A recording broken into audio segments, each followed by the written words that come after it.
पिछले video lecture में हम लोगों ने जो मैथमेटिक्स का चैप्टर 2 है रिलेशन एंड फंक्शन, उसको हम लोगों ने स्टार्ट किया था। तो पहले फर्स्ट लेक्चर में हम लोगों ने कार्टेशियन प्रोडक्ट और रिलेशन के बारे में पढ़ा।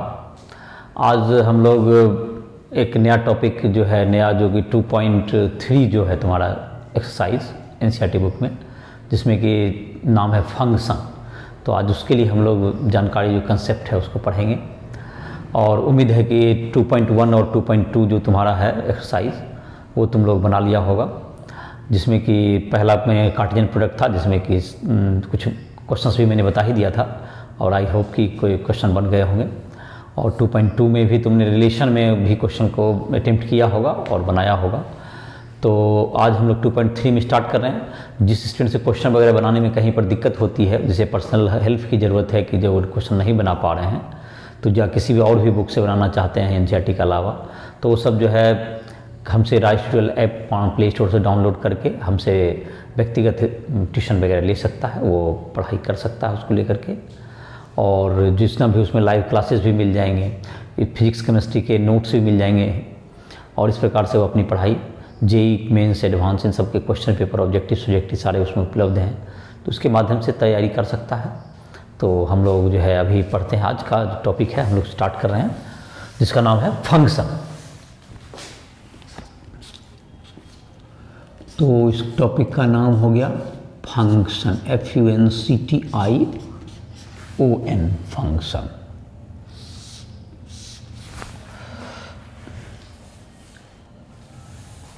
तो ये फंक्शन जो तुम्हारा है टॉपिक, तो ये फंक्शन का जो तुम्हारा हो गया, ये कार्टेशियन प्रोडक्ट जैसे सेट है तुम्हारा, सेट ए इक्वल्स टू, अगर एग्जांपल ले लें 1 2 और सेट बी हो गया तुम्हें 3 4, तो इसका कार्टेशियन प्रोडक्ट हो जाएगा। Cartesian product A into B equals to क्या होता है तुमको 1 2 इंटू 3 4,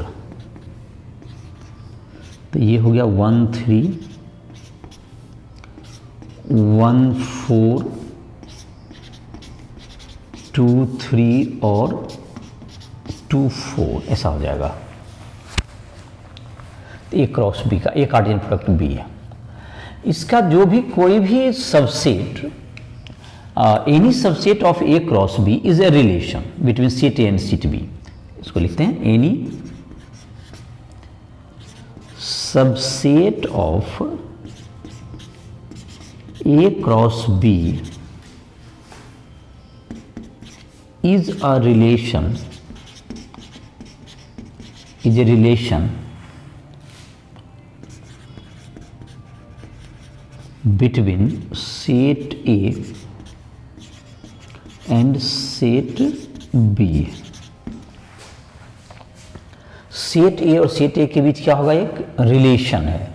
जैसे इसमें से कोई भी सबसेट ले लो, तो जैसे कि तुम ले सकता था रिलेशन के लिए 1 3 1 4 ले सकते हो, आप 2 3 भी ले सकते हैं और अब नहीं भी ले सकते हैं। तो इसमें क्या होता है कि जो भी कोई भी जो ए क्रॉस बी के कोई भी सबसेट आप बना लें, वो एक रिलेशन होगा। तो ये चूंकि आर क्या हो गया, it is subset of A, R जो रिलेशन जो तुमको आर क्या हो गया, इसलिए रिलेशन हो गया। आर इज सबसेट ऑफ क्या होगा तुम्हें, A cross B. R is subset of क्या हो गया तुम्हें, R is subset of A cross B. कोई भी सबसेट हो गया, रिलेशन क्या होता है, ए क्रॉस बी का सबसेट होता है। Any subset of A cross B is A relation, any subset of A cross B is A relation between set A and set B.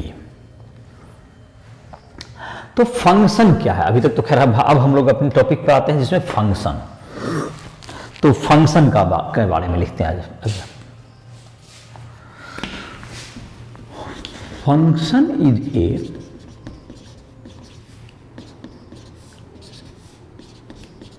special type of function is a special type of relation in which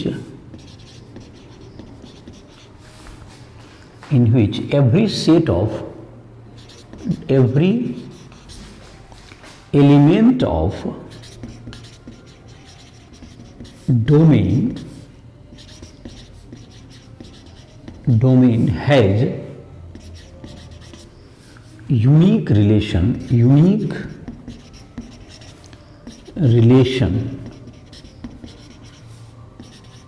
with the element of codomain. तो एक special type का function क्या है, it is a special type of relation जिसमें कि domain जो first set है तुम्हारा ए सेट जो है, जैसे कि तुम्हारा फंक्शन हो गया एफ ए इंटू बी, तो ये फंक्शन तो ए क्या कहलाता है हमको, डोमेन कहलाएगा ये, और ये क्या कहलाता है हमको, कोडोमेन कहलाता है ये सेट, कोडोमेन। तो डोमेन के हर एलिमेंट का कोडोमेन के एक एलिमेंट के साथ यूनिक रिलेशन होना चाहिए। इसका मतलब ये हुआ कि यूनिक रिलेशन होना भी चाहिए, एक और केवल एक। कितना रिलेशन होना चाहिए, एक रिलेशन होना भी चाहिए और एक से अधिक रिलेशन होना भी नहीं चाहिए। जैसे कि यहां पर हम लोग देखें, अगर हम लोगों ने अगर यहां पर क्या यह जो रिलेशन है, क्या यह फंक्शन है, आप डिफिनेशन के आधार पर देखें तो यहां पर था कि डोमेन के जो कि डोमेन हमारा सेट यहां पर 1 2 है, यहां पर ए जो सेट है 1 2 है। तो इस रिलेशन में क्या देखते हैं, डोमेन का एलिमेंट जो 1 है उसका किसके साथ रिलेशन है, 1 का 3 के साथ है और 1 का फिर 4 के साथ है। तो ये रिलेशन फंक्शन नहीं है। तो अगर r इक्वल्स टू कोई लिखता है 1 3 1 4 और 2 3, तो ये क्या होगा, it is not a function, ये फंक्शन नहीं है, ये रिलेशन क्या नहीं है, फंक्शन नहीं है। चूंकि यहां पर क्यों नहीं है ये function, r is not a function, यहां पे लिख देते हैं r is not a function, ये फंक्शन नहीं है। क्यों, because 1 has not unique relation, 1 has not unique relation with element of codomain, with element of codomain।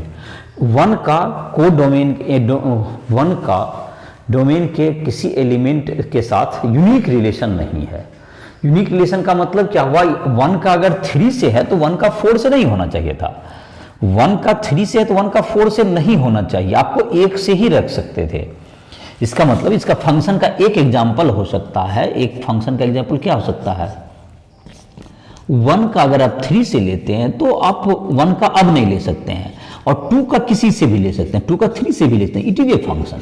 या 2 का 4 से भी ले सकते हैं, दूसरा फंक्शन हो सकता है तुम्हें 1 3 और 2 4, ये भी हो जाएगा। मतलब डोमेन का जो 1 है उसका भी एक रिलेशन होना चाहिए, और कोडोमेन में क्या होना चाहिए, कोडोमेन में तुम्हारा देखो फंक्शन में तुम्हारा है, इसको अगर एरो डायग्राम से रिप्रेजेंट करें, एरो डायग्राम जो कि रिलेशन में भी तुमने सीखा होगा, देखो इसको एरो डायग्राम से अगर रिप्रेजेंट करें किसी को, तो ये ए सेट है, ये डोमेन का है, ये कोडोमेन का सेट है। ए में 1 और 2, इधर क्या है 3 और 4। तो हम चाहें तो 1 का 3 से मिला सकते हैं, 2 को भी 3 से मिला सकते हैं, इधर बच भी सकता है। तो इधर डोमेन और रेंज क्या हो सकता है, अलग अलग हो, ये रेंज तुम्हारा 3 हो जाएगा सिर्फ। देखो यहां पर क्या है तुम्हारा, इसको अगर इस फंक्शन को हम लोग, ये एफ फंक्शन है, एफ ए इंटू बी, तो रास्टर रूप में इसको क्या लिखेंगे, इस फंक्शन को आपने 1 को 3 से मिलाया और 2 को 3 से मिलाया, ऐसा हो गया। ये एरो डायग्राम है, ये रास्टर फॉर्म हुआ। तो इस प्रकार से क्या होगा तुम्हें, और यहां इसमें बच सकता है, तो ये तुम्हारा जो हो गया, इसका ये डोमेन है ये वाला, और ये क्या होगा 3 क्या होगा, इसका रेंज हुआ, और 3 4 हो गया कोडोमेन, 3 4 है कोडोमेन, ये रेंज क्या होगा सिर्फ 3 हुआ। तो इस तरह से तुम समझ में आ गया होगा। क्या समझ में आया? मेनली फिर से इस बात को कहते हैं, फंक्शन एक स्पेशल टाइप का रिलेशन है जिसमें डोमेन के हर एलिमेंट का कोडोमेन के किसी न किसी एलिमेंट के साथ क्या होना चाहिए? रिलेशन होना ही चाहिए, और वो एक बार भी चाहिए और एक से अधिक बार होना भी नहीं चाहिए। एक बार ही होना चाहिए और एक से अधिक बार नहीं होना चाहिए। तो आई होप कि समझ में आ गया होगा किस तरह का होता है। जैसे कि एक आधा और एग्जांपल के द्वारा इसको और क्लियर करेंगे। तो इतना तुम नोट कर सकते हो। ये तो पिछला था कि A क्रॉस B निकाले और उसका रिलेशन को याद दिलाए। रिलेशन कोई भी एक रिलेशन का एक मैंने क्या है, एक रिलेशन ऐसा रिलेशन जिसमें कि क्या हो, डोमेन के हर एलिमेंट का वन एंड ओनली वन, मतलब एक होना भी चाहिए, एक अगर नहीं होगा तो वो भी गलत हो जाएगा। जैसे कि 1 का 3 से आपने करा दिया, 2 का किसी से नहीं करा, तो वो that also not be function. तो फंक्शन के लिए सबका रिलेशन होना भी चाहिए और एक से ज्यादा होना भी नहीं चाहिए। तो आई होप कि समझ में आ गया होगा। एक आधा और इसको एग्जांपल के द्वारा क्लियर करते हैं कि फंक्शन क्या होता है। तो क्लास 12 में भी तुमको जो फर्स्ट चैप्टर है तुम्हारा, जो कि क्लास 12 के मैथ का, वह भी रिलेशन एंड फंक्शन ही है। तो उसमें भी हम लोग फंक्शन के बारे में पढ़ेंगे। और अभी भी फंक्शन में तुम बनाओगे, इसमें जाकर क्वेश्चंस वगैरह, डोमेन वगैरह के क्वेश्चंस भी दिए हुए हैं।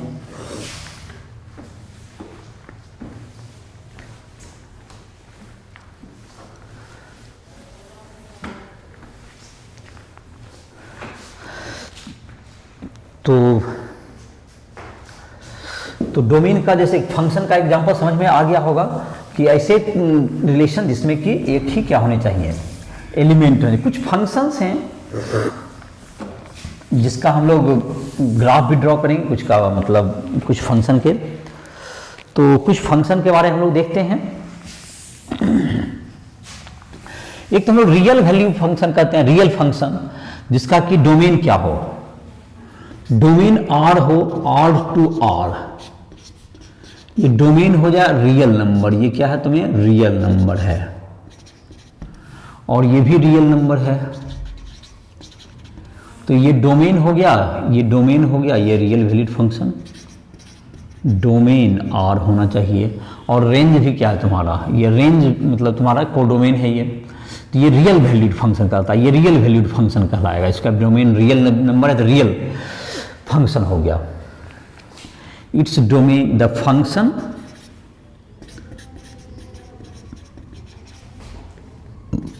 whose domain is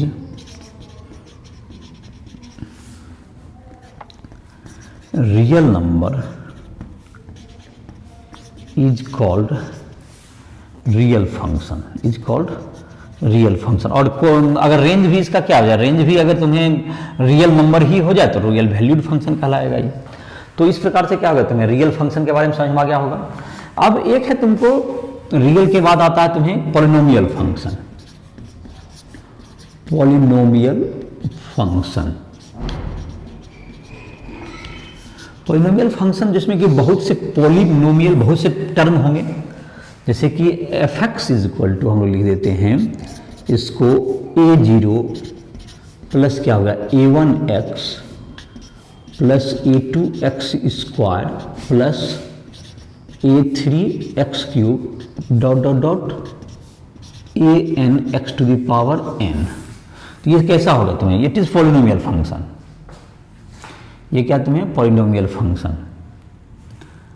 it is polynomial function. इसमें बहुत से टर्म हैं। तो जैसे पॉलिनोमियल फंक्शन में कोई भी हो सकता है, जैसे एग्जांपल के रूप में F x is equal to 2 + 3x, ये कहा था लीनियर फंक्शन होगा। इसमें एक तक गया तो क्या हो गया? Linear function. ये लीनियर, इसका ग्राफ भी लाइन है, स्ट्रेट लाइन आएगा। इसको कहेंगे लीनियर फंक्शन। इसी का पॉलिनोमियल का एक टाइप हो गया ये। जैसे कि अगर तुमको F x is equal to लिख दें 2 + 3x + 5x स्क्वायर, तो ये क्या होगा तुम्हें? क्वाड्रेटिक हो गया ये, क्वाड्रेटिक फंक्शन। तो इस तरह से अलग अलग इसमें फंक्शन हो सकते हैं। उसके बाद है तुमको rational function. Rational function, rational function क्या हो जाएगा? रेशनल फंक्शन ये क्या होगा? रेशनल फंक्शन तो F x is equal to लिख दीजिए px/qx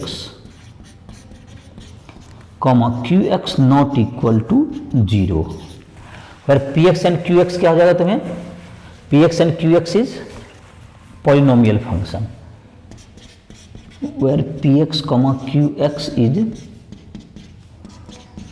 polynomial function, P X and Q X is polynomial function.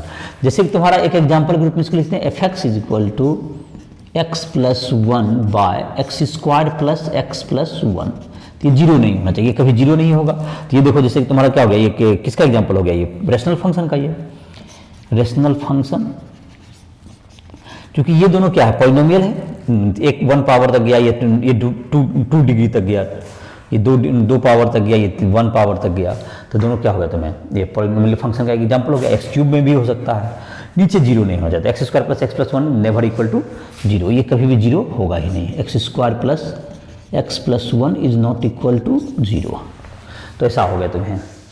तो इस तरह से क्या कर सकते हैं हम लोग, इसका हम लोग कर सकते हैं वैल्यू को। तो ये 2 तरह का फंक्शन मैंने बताया, एक रियल फंक्शन था यहाँ पर जिसका डोमेन हो जाए, और अगर इसका जो रेंज हो जाए, रेंज अगर रियल हो जाए तो that is real valued function. If range is real then it is real valued function. If range is real, if range is real then function is real valued function, real valued function. तो ये तुम्हारा हो गया real valued function, real function. और तुमको यहाँ पे बता दिया गया किसके बारे में, एक पॉलिनोमियल कैसा होता है, a0 प्लस a1x, उसमें a0 a1 इस सब का कुछ भी वैल्यू हो सकता है। फिर है तुमको रेशनल फंक्शन क्या हो गया, जिसमें px बाई qx के रूप में रहेगा, qx नॉट इक्वल टू 0 हो गया। तो चलो इसको मिटाते हैं, इसको देख लिया होगा, 3 टाइप का फंक्शन देख लिया। अब हम लोग विशेष प्रकार के कुछ फंक्शंस और उसके ग्राफ के बारे में देखते हैं, जैसे कि मॉडुलस फंक्शन है तुम्हारा।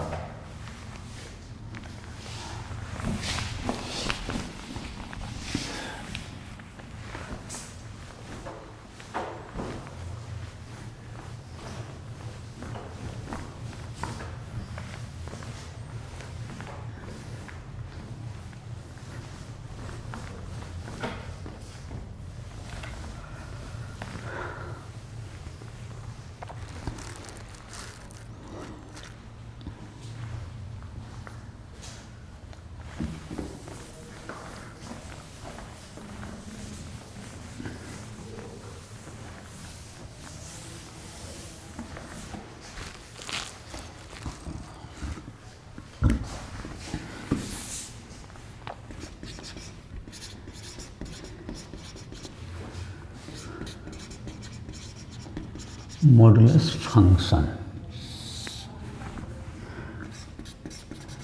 F x is equal to, जैसे हो गया तुमको मॉड एक्स, ये तुम्हारा क्या हो गया मॉडुलस फंक्शन। तो मॉडुलस फंक्शन का जैसे कि वैल्यू होता है, जैसा कि जानते होगे, इसमें क्या होता है, F x is equal to लिखते हैं इसको minus X, X less than 0, that's equal to X, X greater than equals to 0। तो ये तुम्हारा मॉडुलस फंक्शन का डिफिनेशन है। ये डिफिनेशन की ये माइनस एक्स होगा जब क्या एक्स लेस देन 0, और प्लस एक्स होगा जबकि एक्स ग्रेटर देन 0। जैसे मॉड 5 माइनस 5 किसी ने कहा, तो फिर देखेंगे कि ये वैल्यू माइनस एक्स वैल्यू आप चूज कर सकते हैं या प्लस एक्स, तो इसमें से कौन सा चूज करेंगे। तो अगर x लेस देन 0 है, x लेस देन 0 है, तो यहां पर देखो माइनस 5 क्या है, लेस देन 0 है या ग्रेटर देन 0, ये चीज आप डिसाइड कीजिए। x क्या है, लेस देन 0, माइनस 5 क्या है, ग्रेटर देन लेस देन 0। तो इसको क्या करेंगे, इसमें एक माइनस लगा देंगे, that is minus minus 5, that's equal to क्या हो गया आंसर, तब 5 हो गया। और तुम्हें दूसरा था मॉड, जैसे कि तुम्हें कहा जाए 5 है, तो फिर इसका क्या वैल्यू होगा, इसमें ये फिर जज करेंगे ये आपका x लेस देन 0 है, 5 लेस देन 0 है, या 5 ग्रेटर देन 0 है। तो 5 ग्रेटर देन 0 है, दैट्स इक्वल्स टू x। तो इसका आंसर क्या हो गया, x का मतलब जो यहाँ x की जगह 5 है, तो दैट इज 5 हो गया। तो मॉडुलस 5 भी 5 और मॉडुलस 5 माइनस 5 भी 5। तो ये समझ में आया होगा कुछ।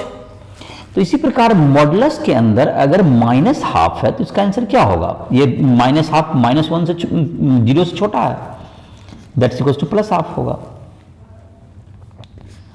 और मॉडुलस 3/4 है तो इसका वैल्यू क्या होगा, 3/4 होगा।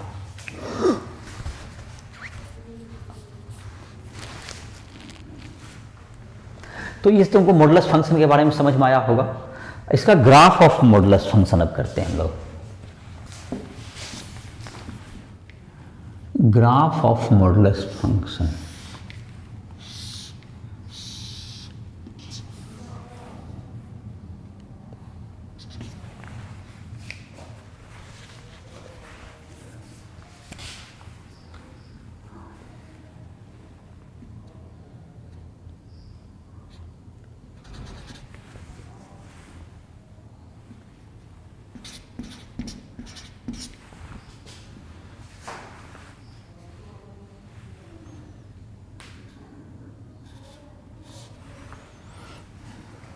जीरो जीरो एफ एक्स और क्या है, जैसे माइनस एक्स है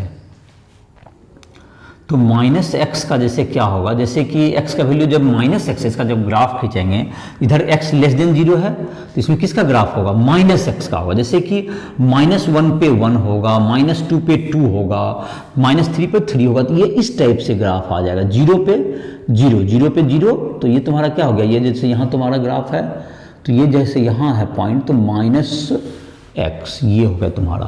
और जब 0 से बड़ा हो जाएगा, 0 से जब बड़ा हो जाएगा तो क्या होगा तुम्हारा, +x हो जाएगा इस ढंग से। तो जैसे 1 पे 1, 2 पे 2, जैसे 3 पे 3, तो ये क्या चीज़ हो गया तुम्हें, fx = x का ग्राफ है, चूँकि x > 0 पर है ये, और ये है fx = -x है, ये दोनों है माइनस निगेटिव के लिए, और दोनों मिलके क्या बन गया, fx = mod x का ग्राफ बन गया ये, fx = mod x का graph mod fx = mod x। तो ये समझ में आ गया होगा। जैसे ग्राफ का पॉइंट्स जैसे लेते हैं हम लोग, -1 पे क्या होगा तुम्हें, 1 -1 दैट इज 1 लेना होगा, -2 पे 2 होगा, -3 पे 3 होगा, तो ऐसा ग्राफ आ जाएगा। 0 पे 0, 0 0, और साथ साथ क्या होगा तुम्हें, 1 पे 1, 2 पे 2, 3 पे, और ये 45 डिग्री एंगल बनाते हुए, ये तुम्हारा कितना एंगल बन रहा है, ये 45, इधर से ये 45 हो जाएगा, एंगल इक्वल रहेगा, तभी 10 45 1 हो जाएगा, इक्वल होते चला जाएगा तुमको। तो ये तुम्हारा ग्राफ हो गया तुम्हारा मॉडुलस फंक्शन का। तो और मॉडुलस का वैल्यू निकालने भी सीख गया होगा कि ऑलवेज पॉजिटिव ही होता है, लेकिन जब -x को बहुत से स्टूडेंट क्या समझते हैं कि -x को निगेटिव समझते हैं, ऐसा बात नहीं है। जब x का वैल्यू निगेटिव होगा तो -x ही तुम्हारा पॉजिटिव होगा। Modulus function is always positive. तो मैंने कहा फिर से समझिए कि -x का मतलब ये निगेटिव नहीं है, -x का मतलब है कि वो क्या कीजिए, उसमें माइनस आप लगाइएगा, एक निगेटिव नंबर है तो उसमें एक माइनस लगा के उसे प्लस करते हैं, ये मॉडुलस फंक्शन कहलाता है। तो दूसरा फंक्शन है तुम्हें जिसको हम लोग कहते हैं, एक और इंपॉर्टेंट फंक्शन है जिसको हम लोग ग्रेटेस्ट इंटीजर फंक्शन कहेंगे।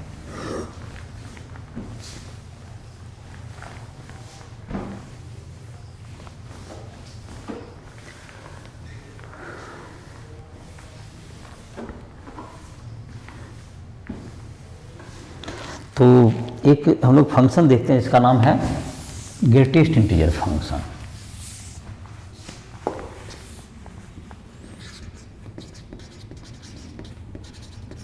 ग्रेटेस्ट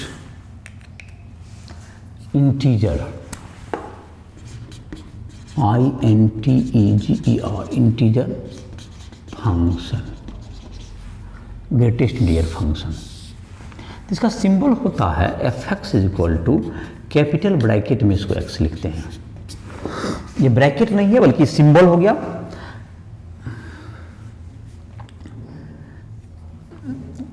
ग्रेटेस्ट इंटीजर इसको कहते हैं, इसका डेफिनेशन होता है ग्रेटेस्ट इंटीजर लेस देन और इक्वल टू x। तो ग्रेटेस्ट इंटीजर का वैल्यू क्या होगा, ग्रेटेस्ट इंटीजर जो कि x जिससे जो कि किससे हो, x से छोटा या उसमें सबसे बड़ा हो। ग्रेटेस्ट इंटीजर जैसे कि इस डिफिनेशन के बाद जैसे कुछ का वैल्यू निकालते हैं, एक ग्रेटेस्ट इंटीजर जैसे निकालना है फंक्शन, इसका वैल्यू क्या होगा। तो यहाँ पर देखते हैं greatest integer less than equal to x, तो 2.5 से छोटा या उसके बराबर, तो 2.5 तो इंटीजर है नहीं, तो इक्वल तो नहीं जिसमें वैलिड होगा, क्योंकि इंटीजर होना चाहिए। इंटीजर का मतलब क्या होता है, 1 2 3 0 -1 -5 ये सब इंटीजर होता है। तो ये क्या होगा तुम्हें 2.5, तो इसमें जो है इंटीजर जो कि 2.5 से बराबर या उससे छोटा हो, तो इसमें कौन हो सकता है? जैसे 2 हो सकता है, इसका 1 हो सकता है जो इससे छोटा इंटीजर है, 2, 1, -1, 0 ये सब होगा। उसमें सबसे बड़ा जो है वो लीजिए, ग्रेटेस्ट इंटीजर लेना उसमें, तो दैट इज 2। तो इसलिए ग्रेटेस्ट इंटीजर 2.5 का वैल्यू कितना हो गया? 2 हो गया। तो इसमें 2.5 से छोटा ही लेंगे हम लोग, क्योंकि 2.5 इज नॉट इंटीजर, तो 2, 1, 0 छोटा यही सब है, उसमें सबसे बड़ा जो है वो लीजिए, तो दैट इज 2 हो गया। तो इसी प्रकार से अगर कहेंगे 5, इसका क्या होगा? आप इक्वल भी ले सकते हैं, तो 5, 4, 3, 2, 1 उससे छोटा या बराबर, उसमें सबसे बड़ा कौन हो गया? 5, तो दैट मीन्स 5। अब हम लोग आते हैं कुछ -2.5 का क्या होगा आंसर? तो -2.5 से छोटा कौन कौन होता है? -3, -2, -1, -3 तो इससे क्या हो गया? -3 हुआ, -2 नहीं, -3, -4, -5 ये सब क्या हो गया? इससे छोटा, और -2.5 इज नॉट इंटीजर, इससे छोटा कौन हो गया? तो -2 इससे बड़ा है, ये ध्यान रहे, तो इसका ग्रेटेस्ट इंटीजर क्या होगा? -3 होगा। ग्रेटर इंटीजर -5 का क्या आ जाएगा? ये तो खुद इंटीजर है ही, तो इससे छोटा की जरूरत नहीं है, इट इज -5। तो आई होप कि समझ में आ गया होगा कि इंटीजर जो जिसमें कि क्या हो, उससे छोटा हो बट उसमें सबसे बड़ा हो जाए, छोटा या इक्वल में सबसे बड़ा,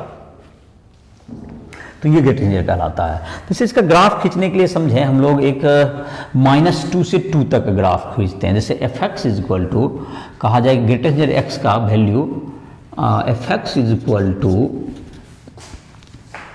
-2 होगा। ये जब x का वैल्यू कहाँ से कहाँ तक? -2 से लेके ये -1 तक होगा, -1 तक रहेगा, और इसका वैल्यू क्या हो गया? -2 का हो गया, दैट्स इक्वल टू क्या होगा तुमको? ये -1 हो गया। कब? जब इसे x का वैल्यू -1 से छोटा या इक्वल कहाँ तक होगा? ये 0 से छोटा होना चाहिए, और दैट्स इक्वल टू क्या होगा? 0 less than equal to x less than क्या हो गया? 1 तक, और दैट्स इक्वल टू 1 कब? जब 1 less than equal to x less than 2। तो ये तुमको -2 से 2 तक हमें डिफाइन किया है। कहाँ तक? देखो -2 से 2 तक, तो -2 से पर तो -2 ही होगा, लेकिन -1.5 होगा तो -2 ही रहेगा उसका। तो ये वैल्यू हमने डिफाइन किया। और फिर जैसे कि तुमको -1 से लेकर के तुमको जैसे है 0 तक, तो -0.5 है तो वो तो -1 ही हो जाएगा। फिर 0 पर से लेकर 1 तक 0.5, 0.75 जितना है सबके लिए 0 होगा इसका वैल्यू, और इसमें तुमको 1.5 वगैरह के लिए 1 ही होगा। अब इसका अगर ग्राफ ड्रॉ करना चाहेंगे तो कैसा होगा ग्राफ? देखो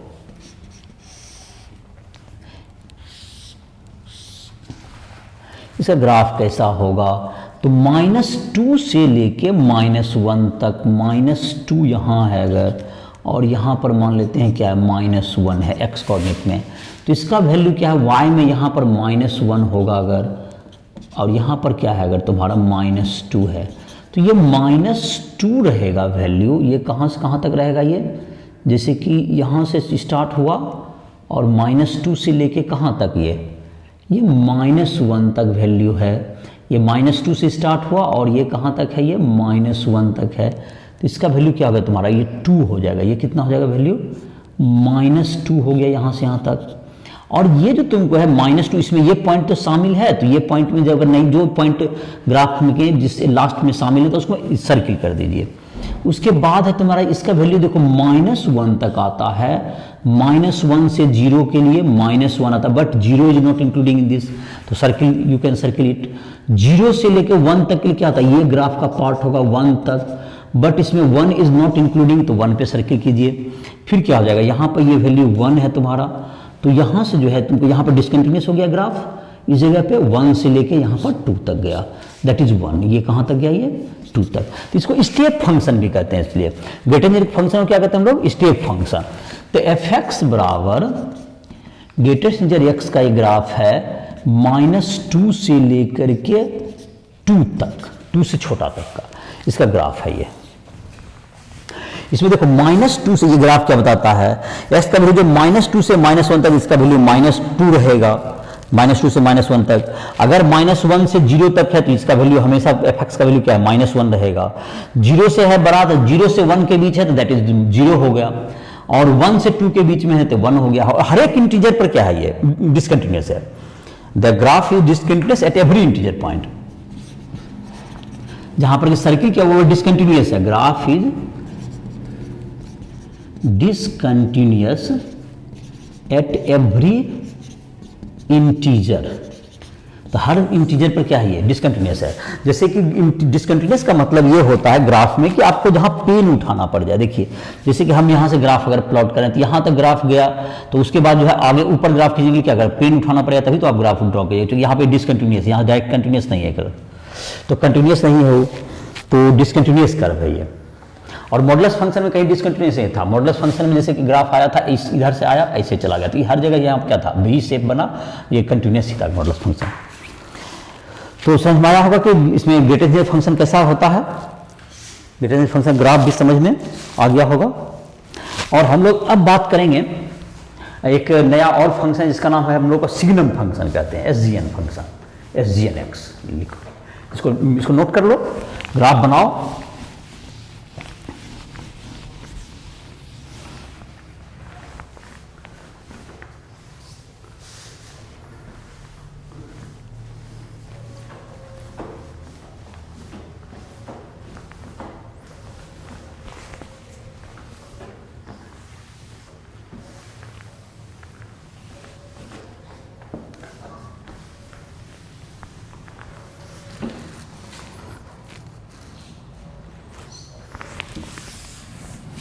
तो क्या है, अब तुमको अब बात कर रहे थे हम लोग सिग्नम फंक्शन, एक और फंक्शन है जिसको एसजीएन एक्स भी कहते हैं, सिग्नम फंक्शन।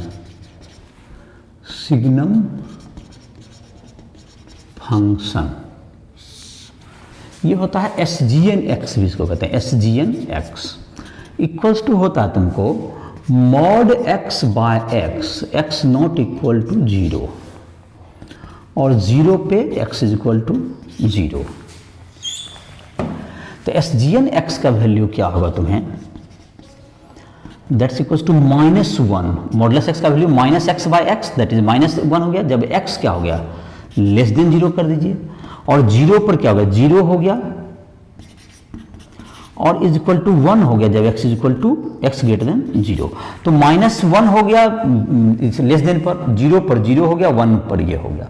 तो ये तीनों 3 वैल्यू हो गया तुम्हारा, ये इसी से डिफाइन हुआ, दोनों एक ही चीज है। मॉडुलस एक्स का वैल्यू -x होता है जब x less than 0, not equal to 0 का मतलब लेस देन या ग्रेटर देन। तो लेस देन में तुम्हें क्या हो गया, लेस देन में -x बाय एक्स तो -1 हो गया, ग्रेटर देन में क्या हो गया 1 by x by x that is 1 हो गया, और 0 पर क्या हो गया 0 हो गया। तो ये 3 वैल्यू ये क्या करता है, ये लेता है। तो -1 पे निगेटिव के लिए क्या होगा, -1, इसका वैल्यू क्या हो गया -1 होगा। देखो तो ये तुम्हारा -1 यहाँ है y में, ये 0 है, यहाँ 1 है, तो -1 होगा कब तक, जब तक कि इसका वैल्यू ये हमेशा x, कोई भी निगेटिव x के लिए -1 ही होगा, बस रहते सिर्फ 0 पर क्या होगा, ये 0 पर 0 हो जाती है, ये डिसकंटिन्यूअस हो गया यहाँ पर। और यहाँ पर ये जो पॉइंट है, it is a part of graph, ये जो तुम्हारा 0 पर 0 0 0 है, ये तुम्हारा ग्राफ का पार्ट होगा, इसको इसलिए बोल्ड में कर दीजिए। दूसरा है कि यहाँ पर जो है तुमको ये यहाँ पर 1 पे क्या होगा, 0 पर क्या हो जाएगा, 0 पर ये भी डिसकंटिन्यूअस ही है, यहाँ पर भी क्या है तुमको ये पॉइंट शामिल नहीं है, तो ये क्या हो गया डिसकंटिन्यूअस हो गया, तो यहाँ 1 हो गया, ये क्या हो गया 1 हो गया ये, और यहाँ पे -1 हो गया, यहाँ पे 0 हो गया। तो ये तुम्हारा क्या हो गया, ये ग्राफ हो गया, एसजीएन एक्स का क्या हो गया, ये ग्राफ हो गया, ग्राफ एसजीएन एक्स सिग्नम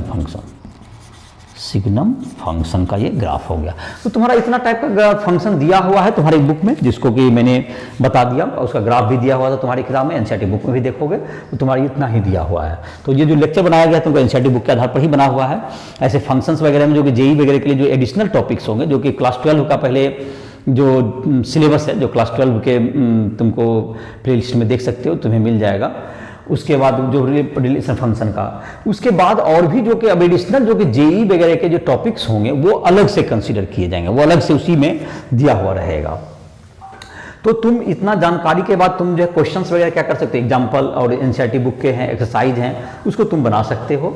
उसमें तुम्हें बनाने में तुमको अगर कोई दिक्कत आ रही है तो उसको क्या करोगे, तुम हमसे पूछ सकते हो। राइस ट्यूटोरियल ऐप पर जा करके प्ले स्टोर से डाउनलोड करो, और जो भी दिक्कत आती है, जो भी क्वेश्चंस में डाउट आता है, वो उसमें डाउट के लिए मुझसे संपर्क कर सकते हो। तो एक आध क्वेश्चन है जिसको मैं डील कर देता हूँ।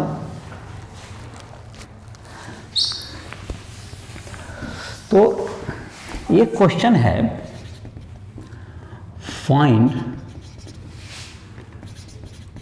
Domain and range of F x is equal to under root 9 minus X square. Domain का मतलब हुआ कि x का वैल्यू क्या ले सकते हैं, दैट इज डोमेन। और जो डोमेन का सब वैल्यू रखने के बाद जो y का वैल्यू आएगा, इसको डोमेन, इसको क्या कहेंगे लोग, को डोमेन। तो x का क्या क्या वैल्यू ले सकते हैं, तो 9 minus X square should be greater than equals to 0। ये x का वैल्यू क्या होना चाहिए, ग्रेटर देन इक्वल्स टू 0 होना चाहिए। तो ये तो डोमेन यही होगा, मतलब इसको निगेटिव कभी नहीं होना चाहिए, should be greater than equals to 0, क्योंकि square root is defined for positive number. Square root is defined for non negative number, non negative. तो नॉन नेगेटिव के लिए ही सिर्फ स्क्वायर रूट डिफाइन होता है, स्क्वायर रूट सिर्फ नॉन नेगेटिवली डिफाइन है। तो 9 माइनस एक्स स्क्वायर क्या होना चाहिए, 9 minus X square is greater than 0। तो ये तुम्हारा हो गया। अब इसको जैसे क्या करेंगे हम लोग, x का वैल्यू क्या रख सकते हैं हम लोग, 0 रखें, 0 रख सकते हैं, तो इसका वैल्यू 3 आ जाएगा। तो इसका ग्राफ देखो, यहाँ पर हम लोग प्लॉट करते हैं, इसका ग्राफ प्लॉट करते हैं, उससे कुछ पता चलेगा इसका। देखो कैसा होगा पॉइंट, इसका ग्राफ। x का वैल्यू हमने कहाँ रखा, 0 रखा, तो 0 पर क्या आ गया इसका वैल्यू, 0 पे 3 आ जाएगा। 0 पे क्या आ गया, 3 आ गया। ये पॉइंट इसमें शामिल होगा, जो पॉइंट दिखा रहे हैं। फिर तुमको x का वैल्यू 1 रखा हमने, तो x का वैल्यू 1 रखें और -1, दोनों में रूट 8 आएगा। तो जाहिर है रूट 8 दैट इज 3 से थोड़ा कम होगा, तो 1 पे क्या होगा, 2 रूट यहाँ पे एक पॉइंट हो सकता है, और इसी के सिमेट्रिकल यहाँ पर पॉइंट होगा। तो ये हो गया तुम्हें x इक्वल टू 2 रख देंगे तो √5, ये और नीचे आएगा। x इक्वल टू कहाँ तक जा सकते हैं आप, 3 पर 0 आ जाएगा। x इक्वल टू 3 पर क्या आ जाएगा इसका वैल्यू, 0। तो ये क्या होगा तुम्हें, x का वैल्यू -3, 0, और इधर क्या आ जाएगा वैल्यू, ये 3, इधर वैल्यू आ जाएगा 3, 0, ये वैल्यू आ गया 3, 0। तो इस ढंग से क्या होगा, अगर इससे अब अगर 3 से -3 से कम रख दें, दैट इज माइनस समथिंग कुछ भी, तो ये तो माइनस उसका होल स्क्वायर क्या होगा, तो ज़्यादा हो जाएगा 9 से, तो ऑटोमेटिकली नेगेटिव का स्क्वायर रूट डिफाइन नहीं होगा। तो इट इज़ द डोमेन। और यहाँ से जो वैल्यू है, इससे वैल्यू बढ़ा नहीं, 0, 3 से क्या नहीं हुआ, ज़्यादा नहीं हुआ। तो देखो ये जो तुम्हारा ऐसा ग्राफ आ रहा है इस ढंग से, ये क्या होगा तुम्हें, एक ग्राफ आ गया तुम्हें, इस ढंग से आएगा ग्राफ। तो क्या होगा यहाँ पर देखो, x का वैल्यू क्या आ गया, ये सर्कुलर का पाथ, सर्किल टाइप का ग्राफ हो गया। It is part of circle, semi circle है ये, सेमी सर्किल टाइप का बन गया ये। तो इसका डोमेन जो x का वैल्यू कहाँ से कहाँ तक गया, अब इसमें देखिए। तो डोमेन क्या दिख रहा है हमको, डोमेन जो हो गया तुमको -3 से कहाँ तक है, ये 3 तक आया, ये डोमेन हो गया। इसका रेंज कहाँ से कहाँ तक हुआ, रेंज देखिए कहाँ से कहाँ, 0 से स्टार्ट होता है और 3 तक जाता है। जो y रेंज देखने के लिए आप y एक्सिस को देखिए, रेंज के लिए y एक्सिस को देखिए, और डोमेन के लिए x एक्सिस में कहाँ से कहाँ तक जा रहा है। दैट इज ग्राफ अगर प्लॉट हो जाता है तो आपका डोमेन और रेंज भी डिफाइन हो जाएगा। तो इस तरह से क्या कर सकते हैं, इसका डोमेन रेंज अगर किसी का निकालना है तो ग्राफ प्लॉट करने की कोशिश करो। तुम्हारे जो एनसीईआरटी बुक में है उसमें डोमेन रेंज निकालने के दिए हुए हैं, लेकिन उसमें जो अलजेब्रिक फंक्शन के दिए हुए हैं तो इसमें यही तुमको डिफिकल्ट था। और बाकी तुमको जो कि मॉडल्स वगैरह का है वो सब तो बता भी दिए अभी, और आई थिंक कि बना भी लोगे। अब इसे कुछ वैल्यूज में एक आधा और क्वेश्चन में बताता हूं, चलो इसको नोट कर सकते हैं, इसको बनाओ। डोमेन रेंज के लिए मैंने बताया ग्राफ प्लॉट करके डोमेन रेंज बनाओगे। और भी जो कि जेई टाइप के जो कि डोमेन के जो क्वेश्चंस होते हैं, डोमेन रेंज के बहुत से क्वेश्चन हैं ग्राफ में, उसको जो कि हम एडिशनल टॉपिक होगा उसमें हम कवर करेंगे। अभी एनसीईआरटी बुक के आधार पर ये लेक्चर बना हुआ है, उसके बाद जो जेई के जो रिलेटेड होंगे एडिशनल टॉपिक्स वो तुमको अलग से क्लास में, पहले क्लास 12 का फंक्शन, रिलेशन फंक्शन आएगा, और उसके बाद जो तुमको उसमें जो डिफिकल्ट क्वेश्चंस होंगे, जो क्वेश्चंस और जो पूछे जाते हैं जो कि जनरली कंपटीशन वगैरह में, ऑब्जेक्टिव या सब्जेक्टिव में, उन सबों पर चर्चाएं होगी। तो वो क्लास 12 का जब हम रिलेशन फंक्शन बता देंगे उसके बाद उसकी चर्चा करेंगे। और उसी के जस्ट उसी क्लास 12 के लेक्चर के रिलेशन फंक्शन के लेक्चर में के बाद तुम उसका लेक्चर देखोगे, तुमको राइट ट्यूटोरियल ऐप पर तुम्हें उसका मिलेगा। तो एक आध क्वेश्चन मैं दे रहा था, f x is equal to है एक क्वेश्चन 2 + x जब है x <0 और दैट्स इक्वल्स टू 5 जब x इक्वल्स टू 0 और इक्वल्स टू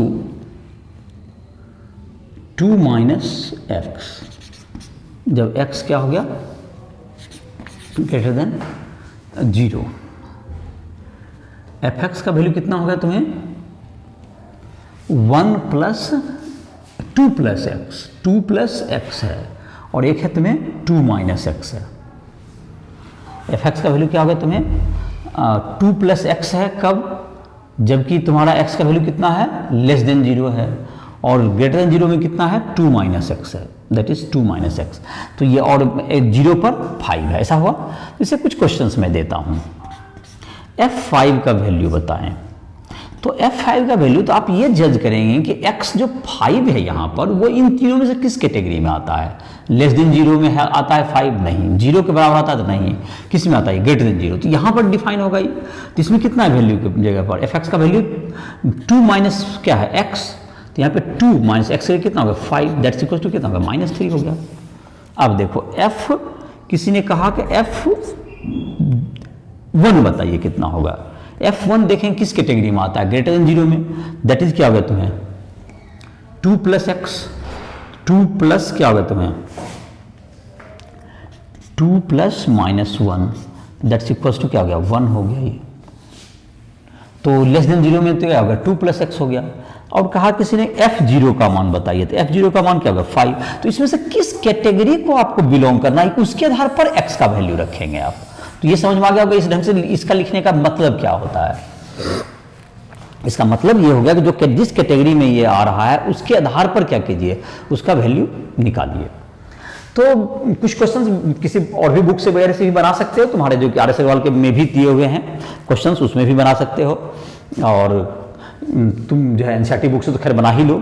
इसके बाद तुम्हारे पास मिसलिनियस भी बनाने के लिए उसमें एग्जाम्पल एक्सरसाइज हैं, तो उसमें जो कि उसमें थोड़े से डिफिकल्टी लेवल भी ज़्यादा होते हैं मिसलिनियस के। तो मिसलिनियस में जो थ्योरीज हैं वो लगभग वही हैं जो कि पहले पढ़ाए हुए हैं इस चैप्टर्स में, रिलेशन फंक्शन ये सब। लेकिन उसके जो क्वेश्चन के जो लेवल होते हैं जो कि जनरल एक्सरसाइज जो कि 2.3 वगैरह में दिया हुआ जिसको तुम अब बनाने का ट्राई करोगे जो बन भी जाएगा, तो मिसलिनियस वगैरह में भी तुम्हें क्वेश्चन के जो थ्योरीज हैं वो लगभग बता ही दिए गए हैं। तो जो भी अब तुमको क्वेश्चंस होंगे उसको तुम क्या कर सकते हो इसको सॉल्व कर सकते हो। और जो भी क्वेश्चन में दिक्कत आता है तुम हमको राइस ट्यूटोरियल ऐप के पर जो है हमसे संपर्क करो, उसमें तुम्हें क्वेश्चंस उसके बताए जाएंगे और रिलेशन फंक्शन फिर और क्लास 12 के बताए जाएंगे, फिर आगे का तुम्हारा इसका कोर्स चलेगा। तो तुमको अगर कोई पर्सनल कोई भी मैथमेटिक्स बनाने में कहीं क्वेश्चन वगैरह में दिक्कत आ रही है तो राइस ट्यूटोरियल ऐप के माध्यम से हमसे संपर्क भी कर सकते हो। तो इसी के साथ लेक्चर को समाप्त कर रहे हैं।